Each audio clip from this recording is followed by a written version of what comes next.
Hello दोस्तों, आप सभी का स्वागत है हमारे YouTube चैनल कंप्यूटर स्टडी में। आज हम कंप्यूटर विज्ञान के 50 महत्वपूर्ण क्वेश्चनों का अध्ययन करेंगे जिनकी कंपटीशन एग्जाम में आने की संभावना है। तो आइए देखते हैं हमारा पहला क्वेश्चन है कंप्यूटर को हिंदी में क्या कहते हैं। तो कंप्यूटर को हिंदी में संगणक कहते हैं। ठीक है, कंप्यूटर को हिंदी में संगणक कहा जाता है। इसके पश्चात अगला क्वेश्चन है आधुनिक कंप्यूटर का जनक किसे कहा जाता है। तो आधुनिक कंप्यूटर विज्ञान का जनक चार्ल्स बेबेज को कहते हैं। इसके पश्चात अगला क्वेश्चन है कंप्यूटर की प्रोसेसिंग स्पीड मापी जाती है। तो कंप्यूटर की प्रोसेसिंग स्पीड को मेगाहर्ट्ज द्वारा मापा जाता है। इसके पश्चात अगला क्वेश्चन है कंप्यूटर पर सिद्धांत लागू होता है, अर्थात कंप्यूटर किस सिद्धांत पर कार्य करता है, ऐसा भी क्वेश्चन बन सकता है। तो इसका उत्तर होगा एनालिटिकल इंजन। तो एनालिटिकल इंजन के सिद्धांत पर कंप्यूटर बनता है। इसके पश्चात है कंप्यूटर साक्षरता दिवस कब मनाया जाता है। तो कंप्यूटर साक्षरता दिवस 2 दिसंबर को मनाया जाता है। इसके पश्चात अगला क्वेश्चन है भारत में विकसित सुपर कंप्यूटर है। तो भारत में विकसित सुपर कंप्यूटर परम 10,000 कंप्यूटर है। इसके पश्चात अगला क्वेश्चन संसार का प्रथम गणना करने वाला यंत्र किसे माना जाता है। तो संसार का प्रथम गणना करने वाला यंत्र अबेकस, अर्थात हिंदी में हम इसे गिनतारा कहते हैं। तो अबेकस या गिनतारा को संसार का प्रथम गणना करने वाला यंत्र माना जाता है। इसके पश्चात अगला क्वेश्चन प्रथम पीढ़ी के कंप्यूटर किस पर आधारित थे, या ऐसा भी क्वेश्चन बन सकता है कि प्रथम पीढ़ी में किसका प्रयोग किया जाता था, या इस पर एक और क्वेश्चन बन सकता है कि वैक्यूम ट्यूब पर आधारित कौन से कंप्यूटर थे। तो इसका उत्तर होगा कि पहला क्वेश्चन प्रथम पीढ़ी के कंप्यूटर आधारित थे वैक्यूम ट्यूब पर, और जो अगला क्वेश्चन यदि बनेगा तो वैक्यूम ट्यूब पर आधारित कौन सा कंप्यूटर था, तो उसका उत्तर होगा प्रथम पीढ़ी के कंप्यूटर थे। इसके पश्चात अगला क्वेश्चन द्वितीय पीढ़ी के कंप्यूटर में प्रयोग किया जाता था। तो द्वितीय पीढ़ी के कंप्यूटर में ट्रांजिस्टर अथवा डायोड का प्रयोग किया जाता था। इसमें भी एक और क्वेश्चन बन सकता है कि ट्रांजिस्टर एवं डायोड पर आधारित कौन से कंप्यूटर थे। तो उसका उत्तर होगा द्वितीय पीढ़ी के कंप्यूटर थे। इसके पश्चात अगला क्वेश्चन तृतीय पीढ़ी के कंप्यूटर में प्रयोग किया जाता था।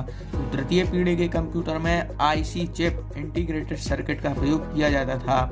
इसमें भी अगला क्वेश्चन बन सकता है कि आईसी चिप पर आधारित कौन से कंप्यूटर थे। तो उसका उत्तर होगा तृतीय पीढ़ी के कंप्यूटर आईसी चिप पर आधारित थे। आपको विचलित नहीं होना है, वह चाहे कितना ही क्वेश्चन घुमा के दे। इसके पश्चात अगला क्वेश्चन है चतुर्थ पीढ़ी के कंप्यूटर आधारित थे। तो इसका उत्तर है LSI, large circuit of integrated. वही है, इंटीग्रेटेड सर्किट को ही उन्होंने विस्तारित कर दिया था। इसका अर्थ है चतुर्थ पीढ़ी में LSI का उपयोग किया जाता था। इसके पश्चात अगला क्वेश्चन पंचम पीढ़ी के कंप्यूटर में प्रयोग किया जाता था। तो पंचम पीढ़ी के कंप्यूटरों में VLSIC, very large scale integrated circuit का उपयोग किया जाता था, अथवा AI, आर्टिफिशियल इंटेलिजेंस का उपयोग किया जाता है।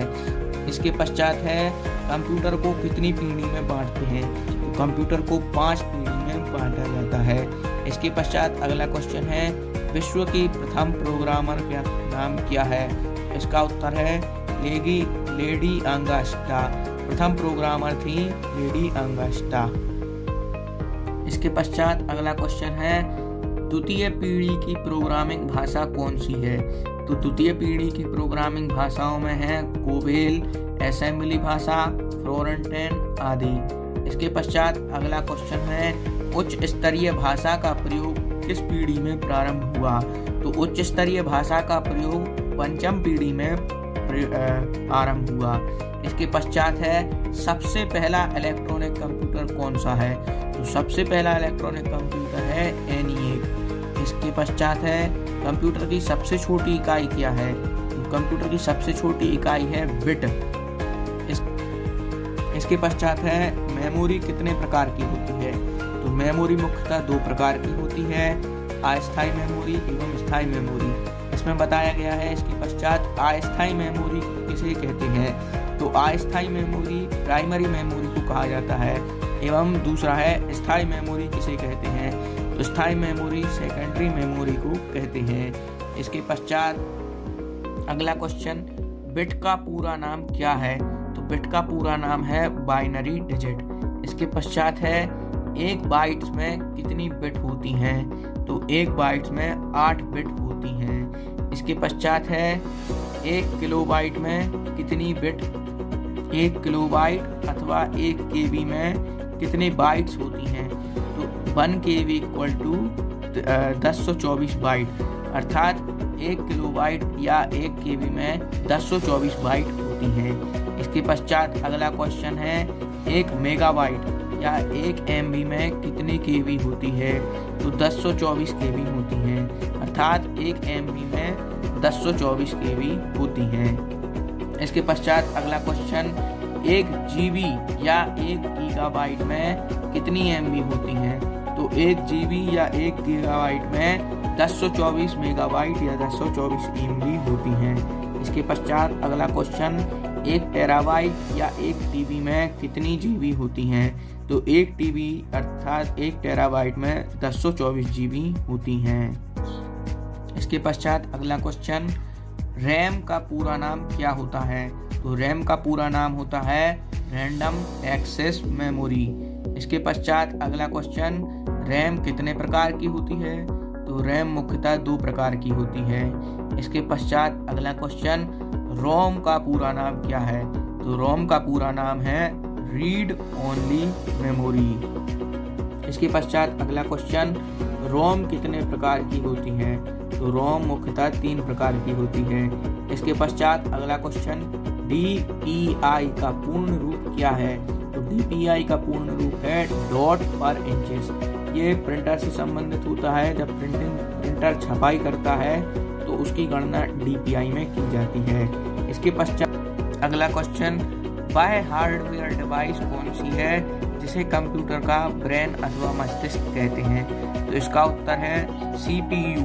CPU को ही कंप्यूटर का मस्तिष्क कहा जाता है। इसके पश्चात है, किसी प्रोग्राम में बग क्या कहलाता है? तो किसी प्रोग्राम में बग का अर्थ एरर होती है, अर्थात किसी प्रोग्राम में जब एरर आ जाती है तो उसे कंप्यूटर की भाषा में बग कहते हैं। इसके पश्चात अगला क्वेश्चन, CPU का अर्थ क्या है? तो CPU का पूर्ण अर्थ है सेंट्रल प्रोसेसिंग यूनिट। जी हाँ, सेंट्रल प्रोसेसिंग यूनिट का संक्षिप्त रूप CPU है एवं CPU का full form central processing unit है। इसके पश्चात अगला क्वेश्चन, www का अर्थ क्या है अथवा www का पूर्ण रूप क्या है? तो इसका सही उत्तर है वर्ल्ड वाइड वेब। जी हाँ, वर्ल्ड वाइड वेब का संक्षिप्त रूप www है एवं www का पूर्ण रूप वर्ल्ड वाइड वेब है।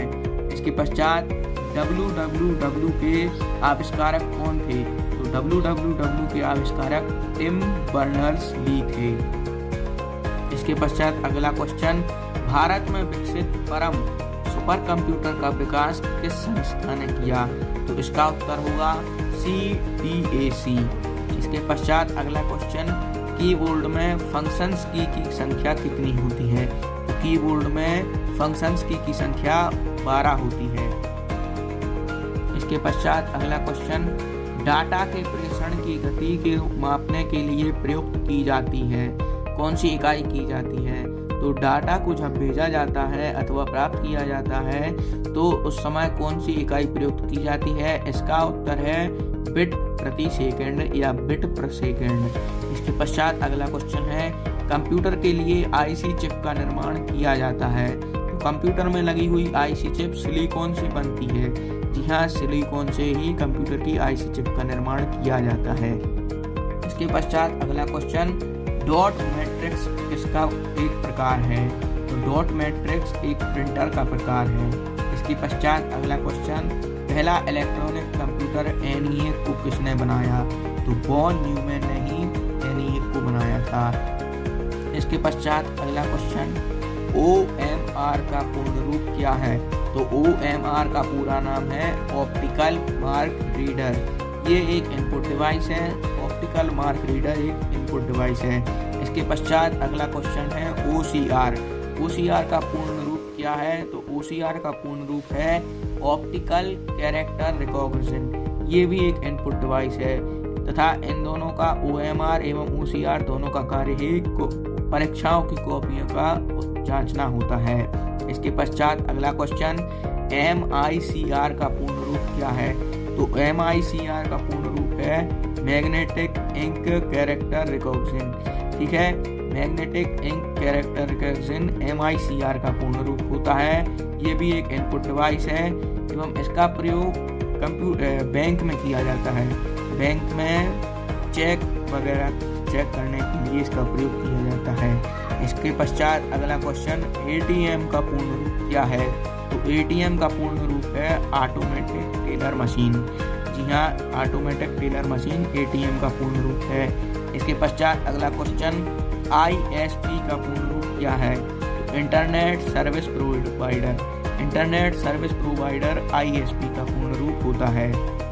इसके पश्चात अगला क्वेश्चन, स्टिल इमेज में मूवमेंट बनाने के लिए किसका प्रयोग किया जाता है या किस प्रक्रिया का प्रयोग किया जाता है? तो इसका उत्तर होगा एनिमेशन। एनिमेशन का प्रयोग स्टिल इमेज अर्थात रुकी हुई इमेज में मूवमेंट अर्थात उसमें प्रदर्शित करने के लिए किया जाता है। इसके पश्चात अगला क्वेश्चन, CD को कॉम्पैक्ट डिस्क के अलावा अन्य किस नाम से जाना जाता है? तो CD को ऑप्टिकल डिस्क नाम से भी जाना जाता है। CD का फुल फॉर्म होता है कॉम्पैक्ट डिस्क एवं इसे ऑप्टिकल डिस्क के नाम से भी जाना जाता है। इसी के साथ हमारे 50 क्वेश्चन संपूर्ण होते हैं। वीडियो पसंद आया हो तो लाइक करें, चैनल को सब्सक्राइब करें। धन्यवाद।